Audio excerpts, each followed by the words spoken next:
দুই দিনের টানা বৃষ্টিতে পাহাড়ে ধস পড়ে জাতীয় সড়কে যান চলাচল আটকে পড়ে। ঘটনা আসাম-আগরতলা জাতীয় সড়কে ৩৬ মাইল এলাকায় শনিবার সকাল নাগাদ। ঘটনার বিবরণে জানা যায়, দুদিনের টানা বর্ষণে মুঙ্গিয়াকামি থানা এলাকায় ৩৬ মাইল এলাকায় পাহাড়ে ধস নামে জাতীয় সড়কে।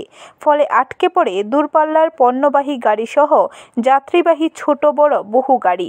যদিও এই ধসে কোনো মালের ক্ষয়ক্ষতির খবর পাওয়া যায়নি, তবে খারাপ মরশুমের মধ্যে পাহাড়ে আটকে পড়ায় পণ্যবাহী গাড়ি এবং যাত্রীদের মধ্যে চাঞ্চল্যের সৃষ্টি হয়। পরে ঘটনার খবর পেয়ে ঘটনাস্থলে ছুটে আসে মুঙ্গিয়াকামি থানার পুলিশ। রাস্তা পরিষ্কারের কাজে বিডব্লিউডি দপ্তর থেকে লাগানো হয় ডজার ও কর্মীদের। পরবর্তীতে প্রায় 2 থেকে 3 ঘন্টা পর রাস্তা পরিষ্কারের পর পুনরায় যান চলাচল স্বাভাবিক হয়।